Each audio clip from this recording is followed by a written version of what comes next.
Hello, everyone. I am Emily May, and this is the Main Moment Show. And I have a very special guest who is the main moment in their life, in the world, all over social media. And he is Big Trouble, Ben Oh, there it is. Bishop. Pulling out your announcer voice for that one. Good job. Good job. Yeah, I'd say pretty main moment. A main moment, at least in my own mind.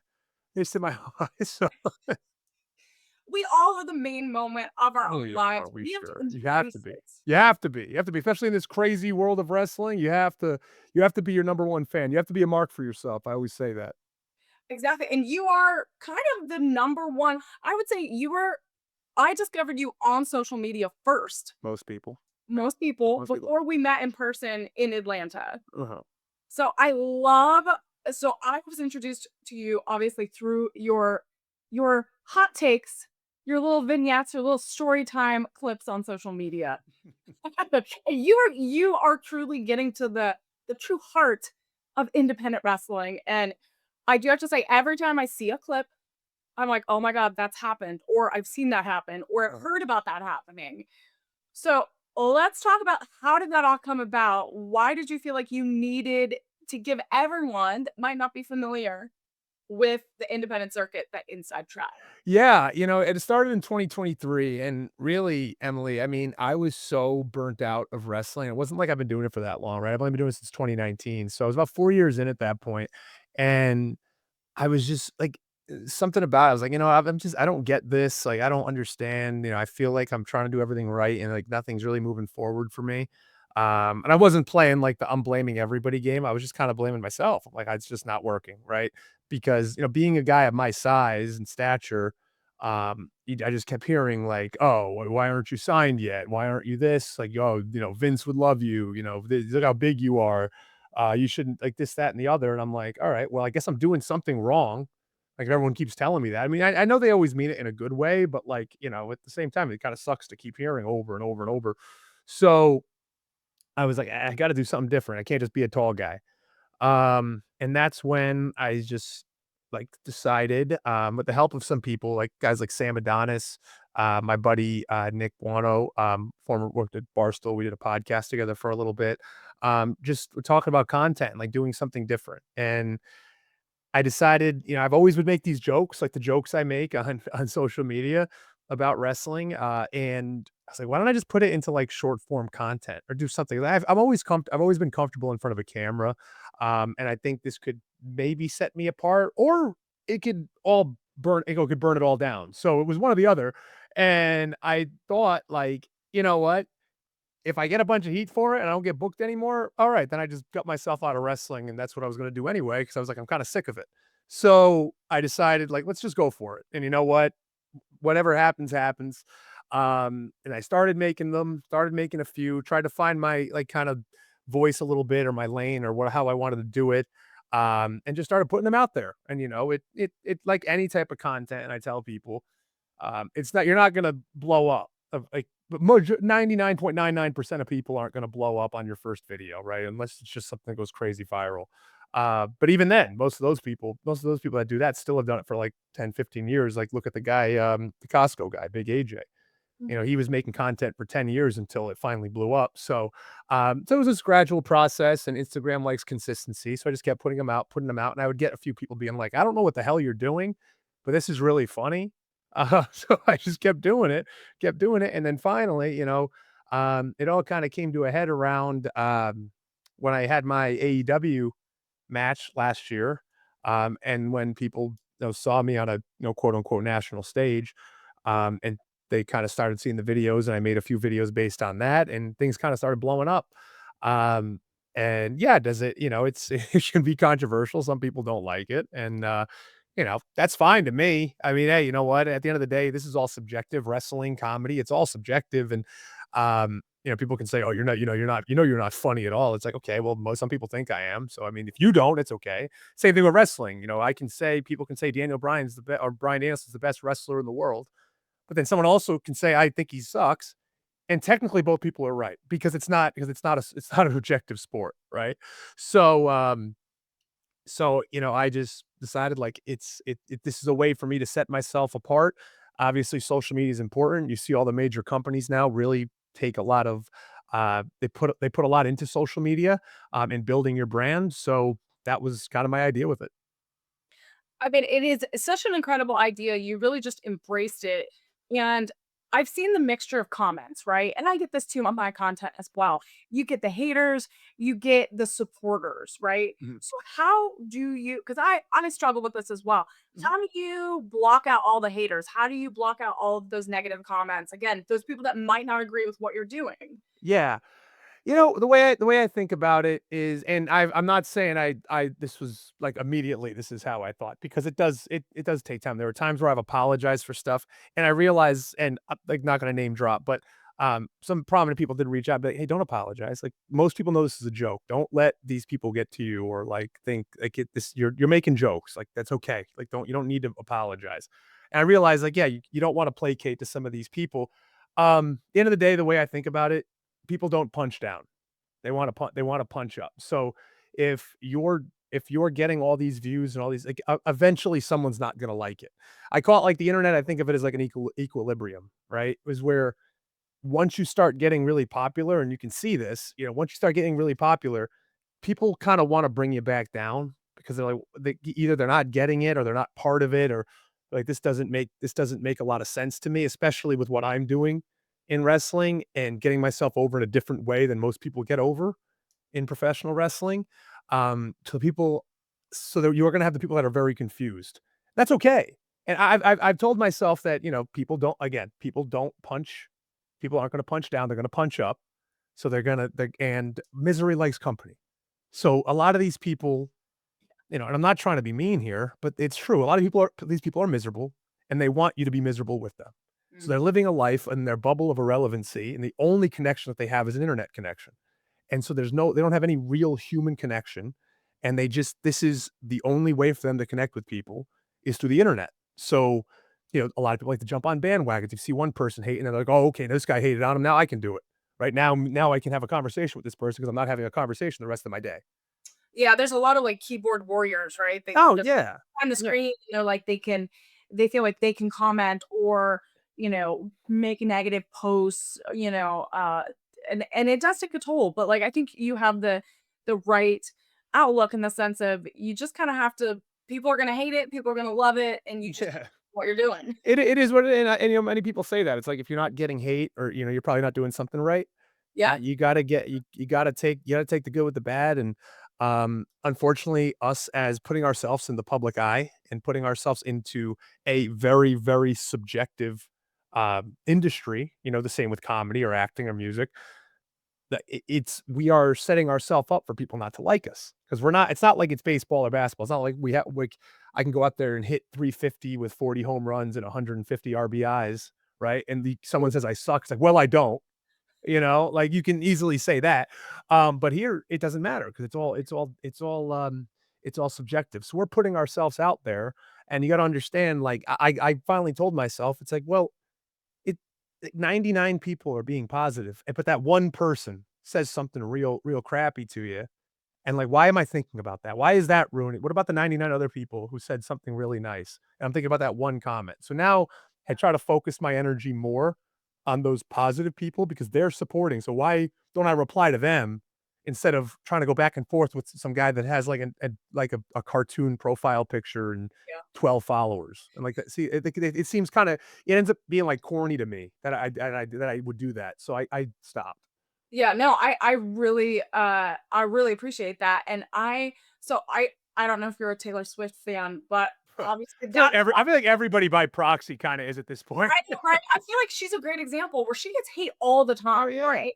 All the hate, and she just talked about this on the recent New Heights podcast, Mhm. and she talked about all of she, like, disabled all the comments, and she talked about the energy in which you don't want people to steal your energy, right? Like, energy is your currency, Exactly. and the energy you put out there is your currency, and you don't want people to take it, right? And so why give them that advantage by taking that one negative comment and thinking about it all day, every day. Absolutely. No, I'm taking that mentality and I'm gonna use it. Yeah, and see, she's someone that can easily turn off comments, so she doesn't have to worry about engagement. She's gonna get it no matter what, right? So the comments help us because we need the engagement, Exactly.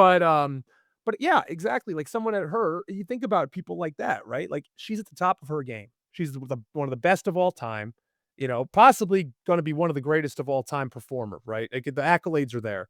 Um, 14 is it 14 albums or 12? 12. She's gonna 12 albums. So this is the 12th album, so she's had 12th studio album.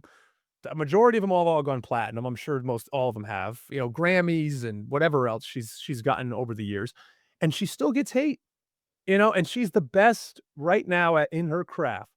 And I think and like look at everybody. Roman Reigns gets hate. He's the best. Like so guys like that can get hate.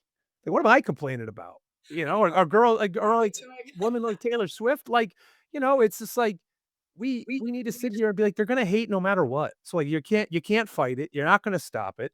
The way I do it too is sometimes, you catch more flies with honey.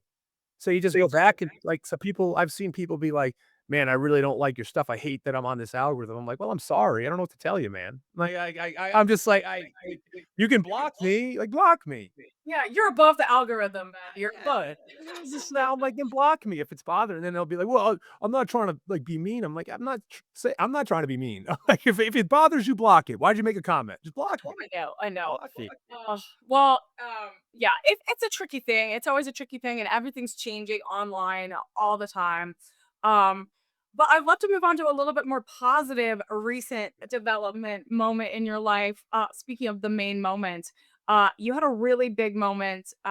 You were highlighted all over the WWE recruit social media pages, and you were very public about it that you had your recent SummerSlam tryouts. Yeah. Just, I know that you probably can't speak about all of it, but I would love to know overall how your experience was and any special highlights. You know what?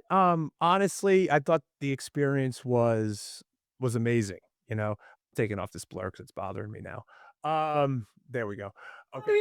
now you're on blurry now. Now I'm on blurry. It's way better. No, yeah, that blur was I usually blur. It wasn't well, I wasn't liking it. But yeah, so tryout was great. It was an amazing experience. I had a tryout in 2021. That was about a year and a half of me into wrestling. I wasn't ready. I'll be the first to say it. I was definitely not prepared. I did not know what to expect. And yeah, definitely they put us through the ringer a little bit. It was a tough one. This time around, I prepared for 2.5 months after I found out I had the tryout. Really got myself in the best shape possible. Went to some training schools. This is a big shout out to Pete Dunne's school, Fighting Spirit, also with the Grizzled Young Veterans. I got to go down to the foundation, a steel school. I was all over Florida. Like Natty and TJ out in Tampa at the Dungeon, and then also Hatchet Pro Wrestling in St. Augustine with Sam Shaw and John Davis. So it was really great to get down to some of those schools and train a bit and just get ready and kind of pick some brains about what to expect. So the tryout came. I compared it to a roller coaster because it was like you're getting ready and it's like mentally is the big thing. I was going through a lot of mental just different like positive, negative, just like imposter syndrome. Am I ready? Am I not ready? Do I deserve this? It's a kind of 2.5 months of just back and forth in my head. And, kudos to my wife, just being a rock the whole time and just kind of, being a sounding board to me and letting me, you know, just kind of vent or, just talk about things. And always just saying, giving me positive reinforcement. So, without her, I would have been a mess. So shout out to my That's wife. the right answer. That's the right Yeah. answer. Yeah. So it came it we got to the tryout and hell of an experience. Like I said, like this one was much more publicized than the last one. Like I think it's just new regime and they, they're embracing social media, so they want to put content out there and show some stuff. We were in a beautiful facility at New Jersey Institute of Technology. They rolled out really the red carpet for us. We were in a really nice hotel. We got the rides to the shuttles to the tryout. They had meals for us. They had a recovery room afterward, which was really cool in the hotel. So we got to really get a awesome. We all had an awesome experience. And it was a great group. So there's about 17 indie wrestlers, 13 men, four females, and then the rest were athletes. So they're bringing in athletes or social media, fitness influencers. There was a really like there was a guy who's done a lot of like stunt work. Guy De Silva. He was actually the stuntman for Chadwick Boseman, which is really cool in Black Panther.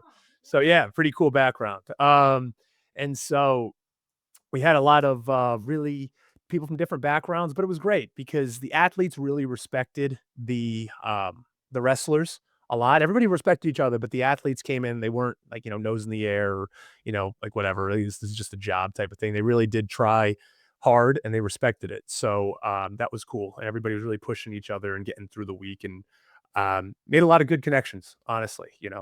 And then we'll see. For me personally, individually, I felt great about what I was able to show. I felt really positive about my performance for what I was able to show the coaches. In these things, they don't give a lot of feedback, so it's very, because they're not coaching you per se, they're judging you. It's a tryout. So they just want to see what you got and what you're bringing. Yeah. American Idol, it's The Voice. Yeah, exactly. They're not there to sit you down and teach you, right? Like they'll give critiques, but they want to see what you got. So I was very happy. I have no regrets. I don't have like a woulda, coulda, shoulda. Now we'll just see what happens. I think within the next week I'll be finding out. Um, and if it's a yes, amazing. If it's a no, of course I'll be bummed, but I'm not gonna be devastated. The way to say it, because I would say to myself, I did what I could do, and that's all I could have gave. And if it's not enough, it's not enough. But I'm proud of myself for getting myself to the point of getting the tryout. One, and two, really happy with what I was able to show. So again, we'll see. We'll see what Yeah. happens. Well, congratulations on getting the All tryout. right, thank you. Really just and to get a second one is also a testament to how much you've grown and how much you really focused on what you needed to do in the ring. And also, obviously, I think the social media storytelling that you've been doing, I think played a big role That in was getting that second look. Funny enough, that was in, like, my intro promo. A lot of people say it's one of the most important parts of the tryout is that first promo, that 60 to 75-second promo that you have to cut in front of the judges who just sit there deadpan the whole time, right? They're not, like, giving you You wouldn't anything. be able to do that because I'm always smiling, so I would just smile at everyone. Yeah, you gotta yeah. So that was in my promo. I said, like, you didn't wanna take the gamble on me 4 years ago, but now I have a second opportunity. It's not because of my size, not because of my ability, but because I made a few silly internet videos. And so I just said it straight out. I'm like, that's why I got the second tryout because of I was able to build a brand on social media. And people look at me, it's like, oh, you must get tryouts because look at your size. Look at you. I'm like, no, it wasn't that. It was had nothing to do with that. It was about social media, which is crazy, but that's how it is nowadays. Well, and that's the thing is like it's such an unconventional way nowadays. Like anyone can really get a look, like you said, fitness influencers, Mhm. or it could be we've seen all the crossover celebrities come on over and do, we just saw Jelly Roll. Jelly Roll, all people train, train, train, and then have a big, SummerSlam moment. So again, there's anything's possible again, and Sure. anyone from any type of entertainment or sport could come in and, make it happen, stay focused enough. As long as yeah, because I mean, at the end of the day, if you focus on it and you want to get better, um, you can make it happen. It really is. It comes down to a mental aspect. Are you willing to put in the work? Are you willing to train to learn the craft and how to do it? And if you are, and you really want to, I mean, a lot of people can give it a shot, but unfortunately, it's a lot harder than people think too. So people think they're coming. A lot of athletes think they can come in and just do it and be like, oh, whatever. It's wrestling. It's pro wrestling. I just have to be in good shape or something. But it's a totally different type of shape. It's not like a football player can come in. There was a few football players at the tryout and they did great. They did, but they. I remember one of them said, like, I've never been more sore in my life. And this is a guy from a Division I program, high major Division I program, and I'm like, "Really? Like, you went through 2-a-days?" He's like, "Yeah, I mean, that was tough too, but not like this." It's like, "I was used to that. I was used to that type of tired." He's like, doing the rolls and the bumps and hitting the ropes. The funniest thing was watching, all the athletes after they learned to hit the ropes, and they were all pulling the back of their shirts and, like, looking at their back, and they had all bruises up and So all of us as, like, the indie wrestlers, we were getting a kick out of that. Just them being like, "Oh, does it always hurt?" I'm like, "You eventually get used to it." But yeah, it hurt. I'll get as many bruises eventually. Eventually, yeah, you kinda everything calluses over, and I remember they were taking the bumps, and they were just like, oh, because they did the bumps, then we had some matches, Oof. and they were just like after they watched the matches and people taking, like, big bumps or something, like, "How do you guys do this all the time?" I'm like, "Well, you get used to it." But, yeah, it's when you first take those bumps, it is, it's tough. It's very Yeah, I mean, I love how they were, like, showing an appreciation. Yeah, oh, yeah. I feel like Yeah. there is, like, that misconception that, "Oh, it doesn't hurt, it's not that bad," and I think, that's not the case. It does hurt. No. So many people say, like, ask me, like, "Oh, did you wanna wrestle at any point?" And I was like, "I trained as a manager first, that's how I got into Yeah. it." And so I was a talking piece, right? But I learned a little bit of moves, so in case I had to get physical with some of the big wrestlers, I could. But, I bruise like a peach, so I'm definitely not I'm not getting in the ring. Um, but speaking of first bumps, I know you said you started in 2019, you started to, like, take that step in the wrestling world. So how did that go through what was that mindset when you said, "Hey," what was that decision that you said, "Hey, I'm gonna be a wrestler," but I yeah, from other areas? My story is a little bit different because I didn't actually have any aspiration to do it. I always wanted to, right? So I ever since I was a kid, when I started watching at 8, 9 years old, I've always like wanted to be a wrestler. And then I got into playing basketball, went to college for that. And just thought like, it's never gonna happen. Like I'll just, I I never really took it serious to get into it. Or really knew how to, right? I didn't know about wrestling schools. I was a very, like, I would say, little above average casual fan with wrestling. I watched it, I kept up with it, but I wasn't like an internet fan. Like I didn't go on message boards. I didn't really talk about it on social media. Like I didn't do any of that stuff. So I didn't have any other like friends that really watched it either, just like a select few here and there. So really, to me, it was just like a little pastime for myself, like a getaway, step out, like even in college, I'd watch it just kind of by myself, even when my roommates wouldn't watch it with me. I would just sit there and be like, this is my nice, like yeah, it's like my nice 2, 3 hour escape from reality, right? And that's what I used it as when playing basketball and all the pressures that would come with that. But so it was one day in 2019, I was actually listening to Busted Open and Enzo was on. And Enzo at that time was talking about some of the challenges that Big Cass was going through. But then also, talking about himself and hyping up his next appearance, which happened to be outside of Baltimore, Maryland. I was living outside of Baltimore, Maryland at the time, and I looked up where the place was, and it was about 20, 25 minutes away from my apartment at the time. And my wife was dog sitting for a friend. And I just said, you know what? I haven't been to an indie show in a while. I haven't been to an indie show since at that point, since 2014. And I was like, you know what? I'm going to give it a shot. I'm going to go and just, check out a wrestling show. Why not? I almost didn't. I almost didn't because I was sitting on my couch playing Madden, and I was doing really well. I had a really good season going, so I almost did not go to that show. At the 11th hour, really, like, by the time, because I had to go or not, or I was gonna miss, like, because I ended up walking in when the first match started. So, I was like, "Alright, you know what? Let me just get off the couch and go." So I go.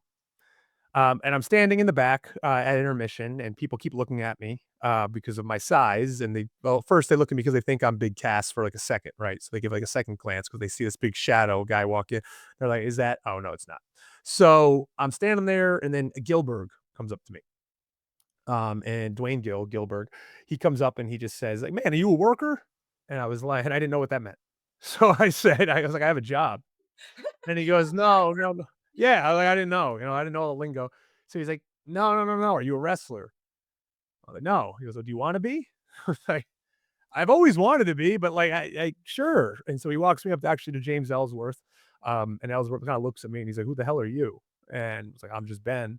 And he's like, "You wait," and Gilbert goes like, he wants to be a wrestler." He goes, "Do really?" And I was like, I guess so. Yeah. And he's like, okay. So he goes, he gets my number.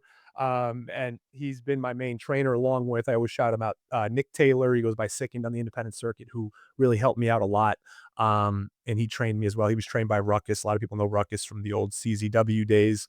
Like a mainstay on the independent scene on the East Coast. So, I started training literally the next day. Like, they had a show. This is the show is Adrenaline Championship Wrestling. It's James Ellsworth's promotion, and they had a show up in Pennsylvania the next day. And he's like, "Yeah, just come to the show the next day." So I get there, and I get to this armory, and I walk in, and there's nothing. Like, there's just an empty building, and I'm like, "Am I in the right place? Am I being ribbed? Like, is this not?" And so all of a sudden, about 20 minutes after being there, I'm asking people, like, "Is this where the wrestling's happening?" They're like, "Yeah, yeah, yeah. No, it'll be here." I'm like, "Oh boy." Like, I didn't know I didn't know how it goes. So and all of a sudden the ring truck pulls up, and I see a few of the guys from the night before, and they're just like, "All right, well, be ready to help?" It's like, "Oh, I gotta help. I gotta do this. I gotta help set up the ring now."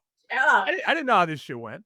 So yep. So you know what? But I enjoyed it. I enjoyed it. It was cool. I've always wanted to be around wrestling, and I always said to myself, like, "Oh man, I would love to just be part of it. Like, do something, right? Like, do something involved. Either, yeah, like, set up a ring, or just be a part of wrestling." And then it came to, I just can't wait to have just one match. Just want to have one match. Like, that'd be so cool. And then 6 years later, here we are. So it's kind It's of history. it's crazy how, like, these things happen. And you know, it's like you just keep, like, you almost in your own mind, you kinda move the goalpost, right? Because I was like, "I just wanna be involved in wrestling." Then it turned into, "I just wanna have one match. If that's all I have, like, that's an amazing, like, accomplishment for myself." Then it turns into, "Oh, now I want more. Now I wanna get booked here, here, and here. Oh, now I wanna make it to the next level." Now, but at the same time, what I've had a lot of problems with is sitting back and smelling the roses every now and then, or just saying, like, and I think a lot of us have this problem, especially in the entertainment industry, where we don't give ourselves enough grace, or we don't sit there and say, "You know what? I'm really happy and proud of myself of what I've been able to do." Because we are in a business of, like, we're in the business of, "What have you done for me lately?" We're not in, it's not a business where you can really sit back and say, like, "I'm really happy for myself," because what would you be called? A mark for yourself, right? You'll be called that. If, like, if you're happy or proud of yourself, people call you a mark for yourself. Or you talk good about yourself, that's what'll happen. And I started learning, like, you gotta sit back, and you gotta really enjoy what you do, and not just think like, "Oh, I'm a failure if I don't get signed. I'm a failure if I don't get to the next level." Because you're not. Because I think the things that we do, and we put ourselves in the public eye, is just so difficult. And, I mentioned my wife always saying that to me, is like, "You gotta appreciate what you do." I've had friends say to me, friends who are very successful, and have really cool jobs, and, I watch their Instagram stories, and they're doing stuff on the weekends while I'm sitting in, like, some armory, 95 degrees, wrestling for 10 minutes or so, and I feel like, "Oh, man, everyone seems like be having fun, or they're going on vacations, they're doing this cool stuff." But a friend said to me a few years back, he's like, "What you're doing is so awesome." He's like, "The fact that you're, like, chasing your dream." And, like, he's like, "Do you understand that, like, me and all my buddies, like, see that, and, like, we wish we were doing that? Like, yeah, we have great jobs, and we're making really good money, and, living in New York City and living a cool lifestyle." But he's like, it's like, at some point that just kinda gets normal, and, like, we're watching you do this and, like, chase your dream. It's like, and that just is so awesome. And, like, that's what kinda keeps me going, is, like, hearing stuff like that, where, you know, you're doing something that most people aren't gonna do, or don't have the confidence to do it, or don't know how to get into it, or are just, like, are just comfortable. So I tell people that a lot. So you really gotta appreciate, like, what you're doing, because it's the majority of the population are never gonna chase it. So it might as well, while you're young, while you can still do it, chase your dream. Yeah, and that's such a powerful statement, and I'm very, very happy you said that because, I do have friends that they're accountants, they work in the office, they have great, great jobs, but they didn't necessarily follow their passions. They didn't necessarily follow that one thing that they've always wanted to do their whole Yep. lives, or that one big moment, right, that they really wanted to have. And so it is a good reminder when your friends say, "Hey, I know it's hard. I know Mhm. it's difficult. I know you're gonna have some tough days." And let me tell you, I'm sure you've had them. We all have. Mhm. Mhm. And you can say, "Hey, I tried. I went for it." And I think you should be proud of that. And you should be proud of what happened a few weeks ago. You should be proud every time you post a video. And I know it's hard, like you said, to be proud of yourself. I have that issue as well. Yeah. I No, it feel like you're admitting that you're doing a good thing to yourself, which is not necessarily like you don't want your ego to get too big. no, of course. And I think there you're allowed to have a healthy balance of both. And, Mhm. you're allowed to say, like, "I'm not content. I want more. I wanna keep working, but I also wanna make sure that I'm giving myself the credit that I deserve. Everybody does, no matter who it is, right? Like, if you're an indie darling, if you're a former WWE wrestler, if you're just a guy who like or guy or girl who likes to do it because, "Hey, I have a hobby on the weekends." It's my guys' night or girls' night where I can get out and just do something that I enjoy. Just to do anything like that or really to put yourself in the public eye or put yourself in a situation where really, I mean, we're like a traveling circus. So like you're being an entertainer, you're going out, you might have to look silly, you might have to, you're gonna lose, you're gonna win, or you're gonna do something that's unconventional. And just to do that and go out and perform, whether again, you're a wrestler or a singer or a comedian or an actor in a community theater production or something like that, you're gonna have the a-holes on Twitter and the a-holes on Facebook or Instagram and say, "Oh, you're doing all that for 100 people? Oh, you're doing all that for $50 and a handshake," all that stuff, the hot dog and handshake crowd with the stupidest joke ever. Um, you're gonna have those people, but you know what? Those people are miserable doing nothing. Yeah. Like, they don't do anything, and so they're just jealous that you're out there actually trying while they're just sitting there being miserable, and, like, the only thing that they have on you is that they can, quote, unquote, "make fun of you" for trying and starting at the bottom and trying to work your way up, because that gives them be like, "Oh, I hope, you're still there, so that means you must suck." It's like, no, it doesn't mean that. It just means that you're doing what you need to do to get to the next level. So, I tell you, everybody, every wrestler, no matter who you are, no matter what your experience, skill level is, you should be proud of yourself because it's a tough thing to get into, and it's tough to be a part of it, especially these days. Yeah, for sure. So you did mention previously that you were a former college basketball player. So how did you take all of that training, that knowledge, that mindset of the sport of basketball and bring it into wrestling? Besides the Yeah. height. Yeah, besides the height, yeah. Yeah, that was easy to bring over. You know, we'll start with, like, the physical first. Being a former athlete, it was easy to pick things up in wrestling, especially, like, the footwork. So being a basketball player, footwork's obviously really important. And it's funny because, like, in basketball, as a big man, I was always pretty, like, an average athlete as a big man, but then in wrestling, it's like, "Oh, wow, you're a really good athlete." And I'm like, "Oh." Basketball, I wasn't, like, the best, but I think that, like, like, over to vet wrestling, they were like, "Oh, you can actually move really well," and I was like, "I wish more people said this when I played basketball." Oh, which So position did you play in basketball? center. Center. So I went to University of Vermont, played 4 years. We were basically like a mid-major school and like a lower major conference. We were in the America East, but we had a lot of success with the NCAA tournament twice, played in the NIT, played in the CBI. So, had played against some really great players, Jimmer Fredette, Kemba Walker. So it was a really awesome, experience, and I wouldn't trade it for anything. I had a lot of injuries individually, was tough, but, as a team, I had great relationships, awesome team. I loved Burlington, Vermont. It was awesome. But yeah, so going back to the wrestling, picking stuff up, moving my body in space was something that I think being a former athlete makes moving over to wrestling easier, like understanding how your body works. I know a lot of people will get into it and, have trouble like even taking a bump, like popping your hips and taking the bump. That people don't kind of get that motion. I did hang cleans, deadlifts, you kind of know how to move. Um, you're able to you just have a little bit of a leg up on people who have never played like a sport. Now when it comes to mentally, playing high major or playing at a high level in a basketball in the Division 1 level, um, you know, you become coachable.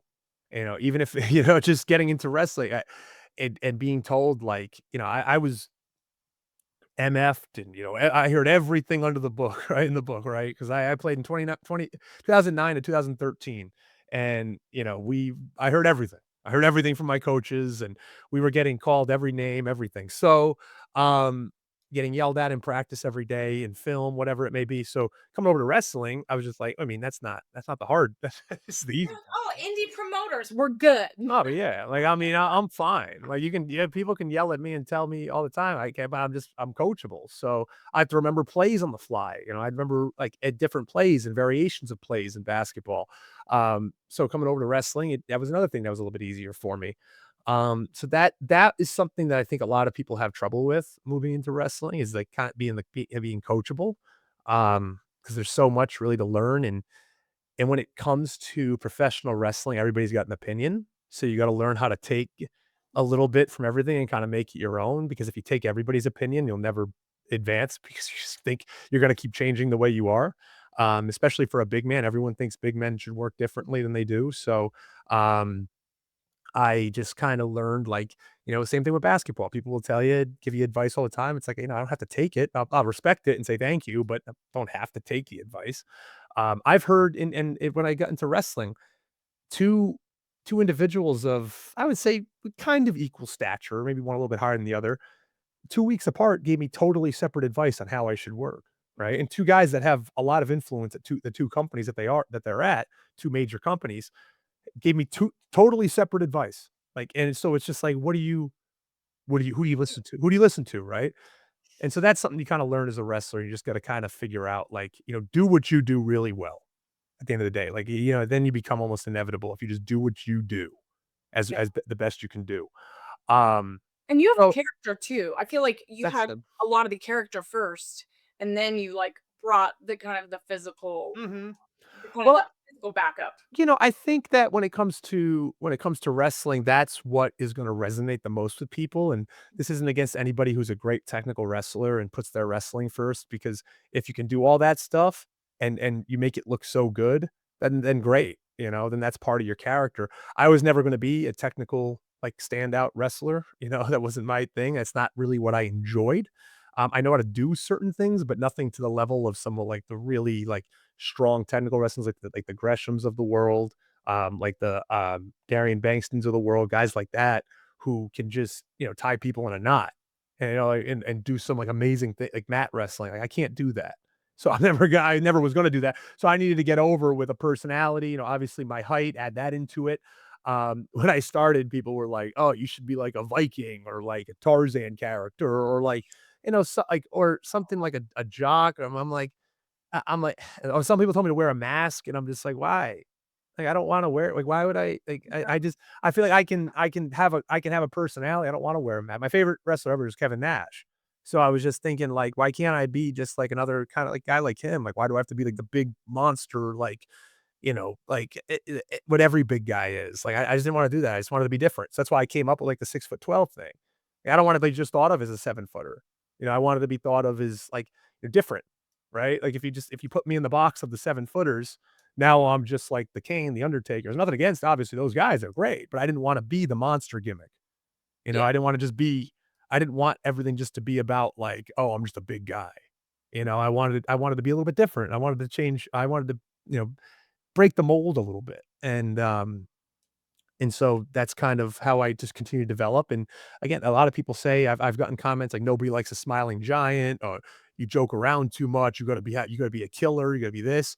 And I'm like, "Yeah, I can turn it on at some points, but again, like, what's getting me over is that I'm being a little bit different. I'm not just being the normal big, monster, brooding big guy, because there's been a million of them, and so why not, if I can do something different, why not do it?"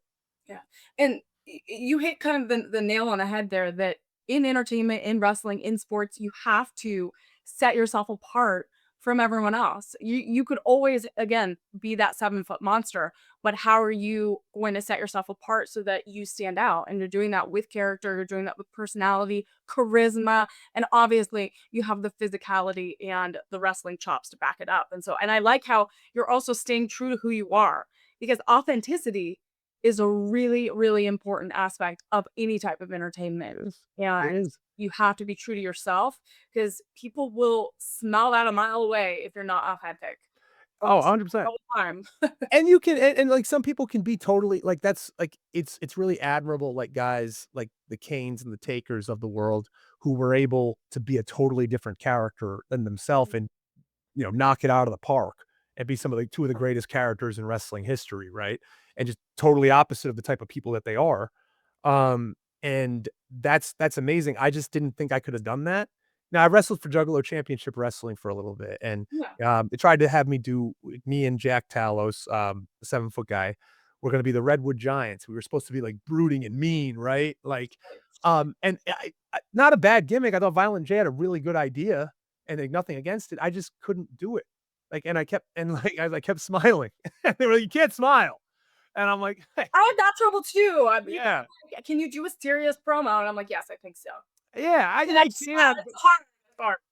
and the thing is, like, I could, but, like, not as, like I was just, like in the back of my head, I'm like, "God, it's kinda, like, so silly." Like, and so I was like I kept smiling, right? Like, but, I mean, it was a good idea on paper, just wasn't for me, right? Yeah. It wasn't my thing, and I appreciate getting the opportunity to try it, and Violent J giving me that opportunity, but it wasn't for me. So, that's the thing. Like you said, authenticity.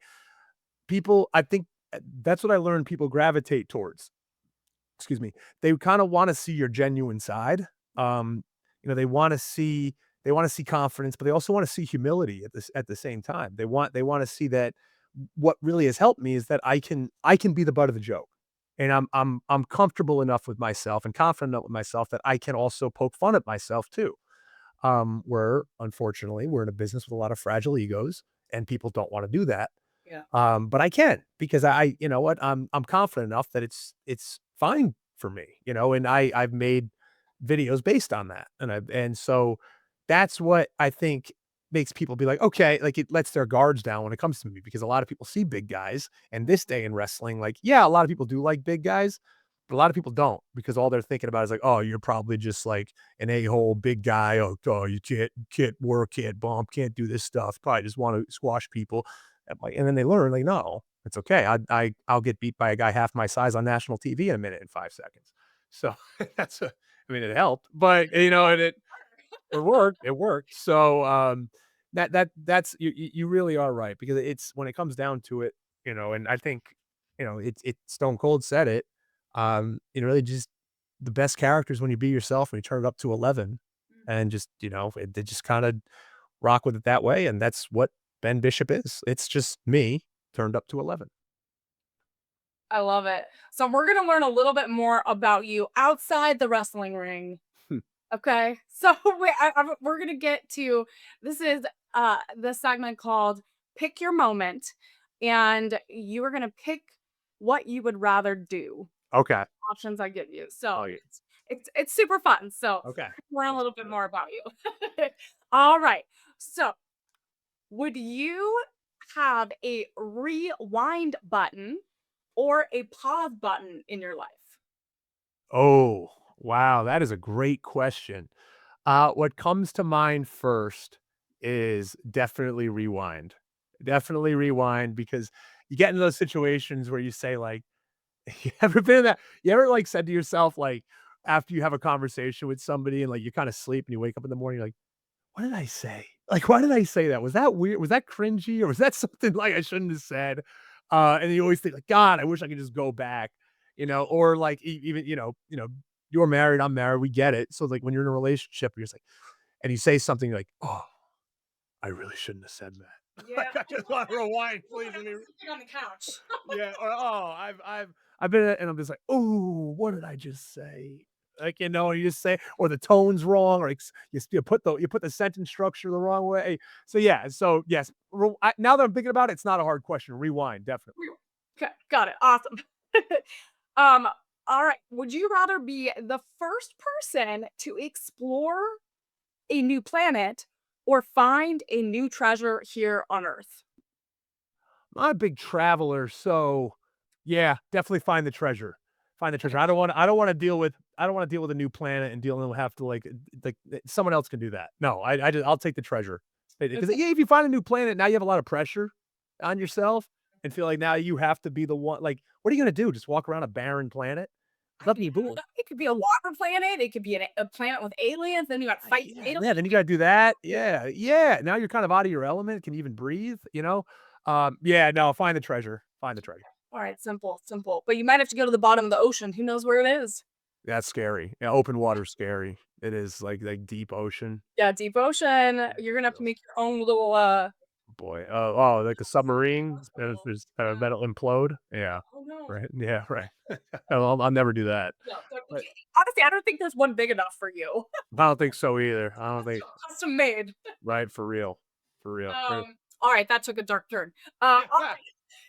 Would you rather be invisible or read minds? Both are scary. I feel I feel ugh, that's tough because reading minds here's the question with reading minds, can you turn it off? That's the hard thing, I know. That's you I know? thought about that earlier too. So if you sit here because I think a few shows have done this where it's like the person that has the power of reading minds can't turn it off. Like the show Heroes. You Mhm. remember that show? Yeah. One of the guys could do that and he couldn't figure out how to turn it off. So all he does all day is hear people in their mind. I feel like that could be really it sounds so good in theory if you can do that as but you can turn it on and off. Mhm. But if you can't, we're gonna go on that level. I think invisibility, as long as you can turn it on and off, invisibility is the way to go. Sounds good. Would you rather eat savory or sweet foods for the rest of your life? You know, I have such a selective sweet tooth, and I mean, I'd have to go with savory because I like more foods there, but, like, when I really want something sweet is, like, it overtakes everything. So but I'd have to say when it comes to consist to the type of food I like, I would go with savory. Okay. So I added this question in just for you Okay. because we talked about the Scholastic Book Fair offline. So, if you could read one book for the rest of your life, what would it be? Oh, man, the one book that I distinctly remember reading that I always really enjoyed was Holes. And speaking about remember Holes? Yeah. Yeah, yeah, Louis Schaefer or something. But yeah, Stanley Yelnats, I remember that, Zero, I remember that book, and I just remember distinctly reading that, and I think I got it at a Scholastic Book Fair. I think that was, like, the one actually good book I got at one of those, and not those, like, I Spy books and all that. Remember those books? Remember Nice. the I S I would get all the Waldo books. Okay, no, so I didn't have the Waldo ones, but there was ones called I Spy, and it was similar to a Waldo, but, like, it was it there was all, like, different kinds. It was like I Spy, like, fantasy, haunted house, like, Mhm. beach, all these different themes to it. Those books I loved, and so I always get those, I remember just my parents always being like, "Why don't you get real books? Stop getting these stupid, like, joke books, like I Spy books." And so yeah, but Holes is one I distinctly remember, so I'd probably have to go with that one. Okay, sounds good. Um, I feel like I need to make a Scholastic Book Fair random thought. A wrestling version of a Scholastic Book Fair and just have wrestlers buy certain things, and I would want to know what they would buy. Just Just random thought. yeah, right, you should. Yeah. Have a bunch of wrestlers walk into an elementary school, it's like Yeah, that would be just like Kevin Nash, like all these people just walking by yeah, that'd be so and funny. like trying to like shop. Yeah, right. So, if you could describe your life, your current moment right now, with a book, movie, or a song, kind of an Huh. entertainment, something that what or one of those items, how would you which one would you pick to describe your moment in your Y life right now? it's funny because, it's really what I based my character off of, and it's kinda loosely reflects where I am, but, Big Trouble in Little China. So, Jack Burton in that whole movie is so kinda like, "Why am I here?" Or what what how did I get here?" Right? And that's kinda how I see wrestling. Like, and I just and there's moments where I have that thought, like, the last time I really had that thought was when I wrestled, I'm actually wrestling him on Tuesday coming up on August 19th, but when I wrestled Nick Nemeth a few months back in March, and, and I'm in the ring and he's coming through the ropes and I don't get too nervous before matches. I just kind of go with the flow now. And, I really trust the training and I trust myself to really be good and not get too in my head. But just I remember when I was out there, normally I'm in the ring and all of a sudden he comes out and he's coming through the ropes. I'm just like, how the hell did I get here? How the hell, like, is this really happening? Or just like, I can't believe I'm doing this. And so that's what I'd probably say. In that movie, Jack Burton is just he's like, just is kind of like I don't want to say anti-hero, but just kind of almost the reluctant hero. And he's like, I just kind of fell into this and like, I can't believe this is happening now and I'm in this situation. So that's what I would say. It's funny enough that that's one of my favorite movies and where I based my character off of. But that's probably where I would go with it is that Big Trouble in Little China. I love that. That's a good I haven't seen that in a while. But now it all makes sense. Now it's all connected. So if you could do a little body swap, a little life swap for one moment in time with your favorite wrestler, and then go back to obviously where we are in time right now. Okay. Who would you switch with and for what moment? You know what would have been awesome is being Kevin Nash when the NWO started. So in that exact moment when Hogan came out and turned heel, and that exact moment being in the ring and be like, you just changed wrestling, right? You changed everything in that moment.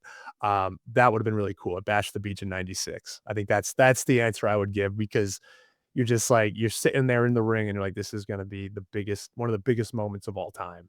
And you just know it's about to happen. And like, so I feel like anything else is, I mean, I'm sure people have other answers, but that would definitely be mine because he is my favorite wrestler. And I just thinking what was probably going through his head when like that was about to happen is just like, oh man, this is gonna be crazy because he knows the business so much better than a lot of people, and he knew like we were gonna turn this business on its head, and they did. I love that. I love that. And and you are living your moment right now. Again, you're going to embrace this moment, whatever happens. I appreciate you coming on and just sharing your journey with me and your experiences. And it's so incredible getting to know you. I definitely can't look forward to seeing more content. Oh, yeah, no, there'll definitely be more no matter what happens, I'll keep pumping it out. I enjoy it, I have fun with it, that's why I do it. I don't do it for the likes and the engagement and, the adulation, I just do it for me. It's fun for me. I like to it's cathartic to me when it comes to wrestling. When I get a little pissed off about certain things that happen in wrestling, I'm like, "You know what? Let's have fun with it and make a joke out of it." So, You're no, gonna have I appreciate you having me on, Emily. Thank you so much. course. It's been a If people aren't following you, which they should, everyone should be following, where can they go to follow you on social media? Yeah, at Big Trouble BB, real simple. Ben Bishop on Facebook, but at Big Trouble BB on Twitter, TikTok, Instagram. I have a YouTube as well where I put a lot of my matches up. So if you just search Ben Bishop, Big Trouble Ben Bishop on there, you can find me. I am not the hockey goalie from the Tampa Bay Lightning or the Dallas Stars, the Ottawa Senators. So no, I am not that guy. And some people still to this day ask me, am I the goalie? No, no, I'm not. I know we're both bigger guys, but no, we're both named Ben. But no, we are not. I am not that person. So if you're looking that up, that is not me. So yeah, but yeah, you can easily to find me. And again, I tell people, I love to have I take social media and I try to spin everything and make things positive. I want it to be a positive place. As best I can do. I'm not gonna solve the major problems with it anytime soon, but I engage with people, I talk with people. I enjoy talking with fans. I try to get to everybody's comment or message as best I can, as long as they're respectful. And because I think that's really big. I think more wrestlers should engage with people on social media. Don't think it's above you by any means to talk with people. And because that's how you build fans, especially on the indie level. We're not on, a lot of us aren't on TV, and you got to build fans a certain way. And I think fans, you can just eat like little things. And I've gotten this before, and I'm not gonna go out on a tangent here, but just even if it's something that doesn't even feel like a big deal to you, like just saying like, "Hey, thank you so much," or replying to a message, but, "Hey, I appreciate you saying that," and then just be like, "I can't believe you responded." And to me, I'm just like, "What?"